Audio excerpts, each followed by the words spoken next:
ఎట్లా ఉందన్న Jubilee hills ప్రచారం చివరి దశకు వచ్చింది. ఎట్లా అంటారు? ఇక్కడ ఉన్న ప్రజలు ఏమనుకుంటారు?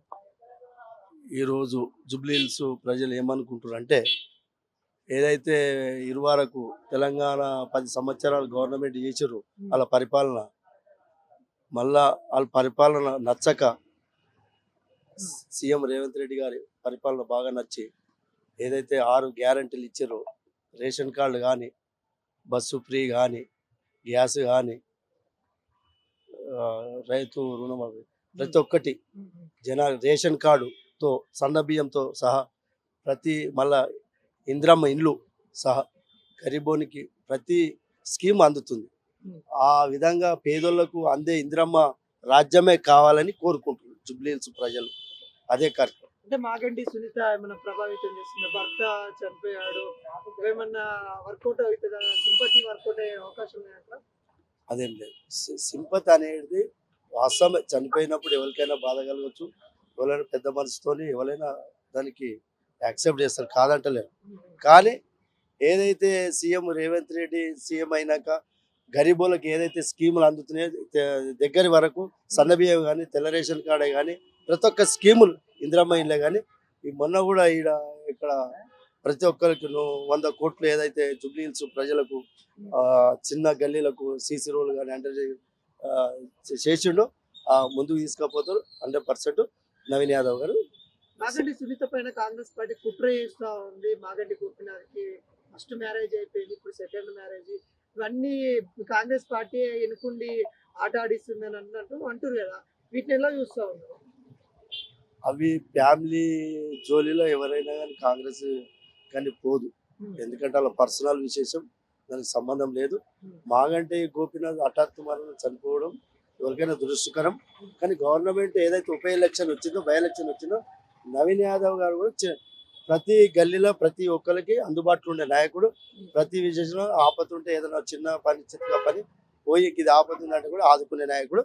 కాంగ్రెస్ పార్టీ కూడా అండగా ఉంటుంది. డెవలప్మెంట్ అనేది 3 సంవత్సరాల గవర్నమెంట్ ఉంది కాబట్టి 100% డెవలప్మెంట్ చూస్తారు ఎవరైనా గవర్నమెంట్ ఉన్నప్పుడు. కొంతమంది రేవంత్ రెడ్డిని అంటే మైనార్టీ సంబంధించిన వాళ్ళు కూడా రేవంత్ రెడ్డిని కొంతమంది కించపరిచినట్టు మాట్లాడుతూ ఉన్నారు. వాటిని ఎలా చూస్తా ఉన్నారు? మైనార్టీ అంటే కాంగ్రెస్ పార్టీ అంటే అందరికీ తెలిసిన విధం. ప్రతి ఒక్కరు పౌరుడు అనేది తెలంగాణ గవర్నమెంట్ కానీ భారతదేశం గవర్నమెంట్ ప్రతి ఒక్కరు ఉండవలసిందే. ప్రతి ఒక్కరికి హక్కు ఉంటుంది. ప్రతి ఒక్కరికి నీది నాది అని కాదు, ప్రతి ఒక్కరు గౌరవించిన.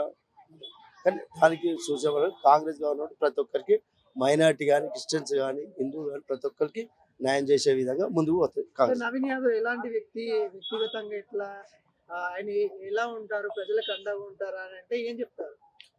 నవీన్ యాదవ్ గారు ప్రజలకు ఎప్పుడైనా కానీ చిన్న పని పడ్డా కానీ, ఏదైనా ఫోన్ కాల్ ద్వారా కానీ చేయగానే వచ్చి ఆదుకుంటారు.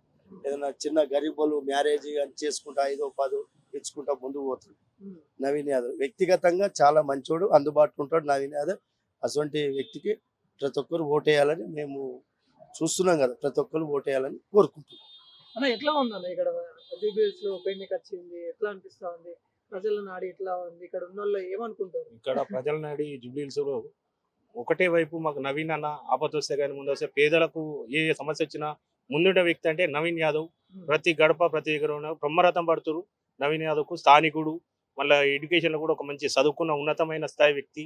తను ఎంతో గరీబులకు భారత సంస్థ పెట్టి ఎప్పటి నుంచో కరోనాలో కూడా చాలా పేద ప్రజలకు ఏ ఒక్క నాయకుడు మాగంటి గోపినాథ్ ఏ ఒక్కడు కూడా కరోనాలో ఏ ఒక్కరిని కూడా గరీబులను సందర్శించలేదు, దగ్గర కూడా తిరగలేదు. నవీన్ యాదవ్ దగ్గర ఆయన టీం కూడా చాలా ఇక్కడ మంచి వర్క్ చేసిరు. కరోనాలో ప్రతి ఒక్కరికి సాయం చేసిరు. ఇంకా ఎన్నో కార్యక్రమం మన సీమంతం కూడా ఇంటర్నేషనల్ లెవెల్లో అవార్డు వచ్చింది. అది మామూలుగా ఇచ్చే అవార్డు ఇది అన్ని అపోజిట్ పార్టీలు ఇది అది అని ముఖ్య మాటలే కానీ తప్ప ఇంటర్నేషనల్ అవార్డు అయితే అది ఒక జాతీయ సంస్థ, అది తప్పుగా అయ్యేది. అది ఎంత సంస్థ అట్లాంటి అవార్డు పొందిన వ్యక్తి అనేది నవీన్ యాదవ్.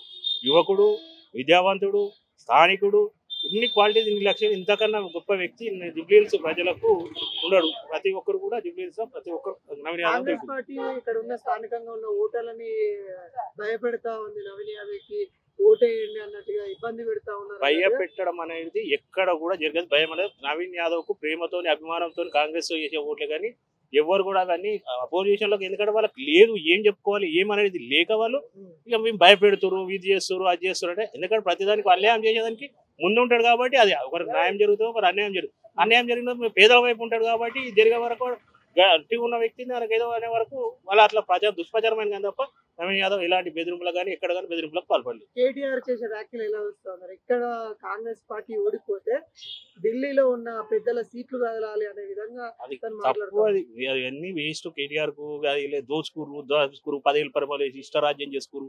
వాళ్ళ కుటుంబంలో సరైన లేదు. అదంతా వృధా. కేటీఆర్ మాట్లాడేది కూడా మేము ఏం కూడా విధంగా కూడా తీసుకోము. రేపు జూబ్లీహిల్స్ ప్రజలే రేపు 18 తారీఖు బ్రహ్మరథం పడతాడు. దాని తర్వాత కేటీఆర్ ఎంతమంది చెప్తాడు చూడాలి. ఇంతవరకు మెజారిటీ ఎంతవరకు వచ్చే అవకాశం ఉన్నాయంటారు? మెజార్టీ మనకు దాదాపు 50-60 నుంచి 70,000-80,000 మెజార్టీ ఈజీ వస్తుంది. సర్వేలన్నీ ఇటు బీఆర్ఎస్ వైపు అది వాళ్ళ సొంత సర్వేలు, ఫేక్ సర్వేలు అవన్నీ. రేపు అదంతా వాళ్ళు సోదాగా చేయించుకున్న సర్వేలు అవన్నీ. కానీ మా సర్వేలు మాకు కూడా ఉన్నాయి. మేము కూడా ఎడ్జ్లు ఉన్నాం. చాలా గొప్పగా ఉన్నాయి మా సర్వేలు. అన్ని కూడా ముందస్తు స్థానంలో ఉన్నాం. రేపు ప్రజలు ఆటోమేటిక్గా బ్రహ్మరథం పడతారు. కాంగ్రెస్ బ్రహ్మాండంగా అది భారీ విజయం సాధిస్తారని తెలుస్తుంది.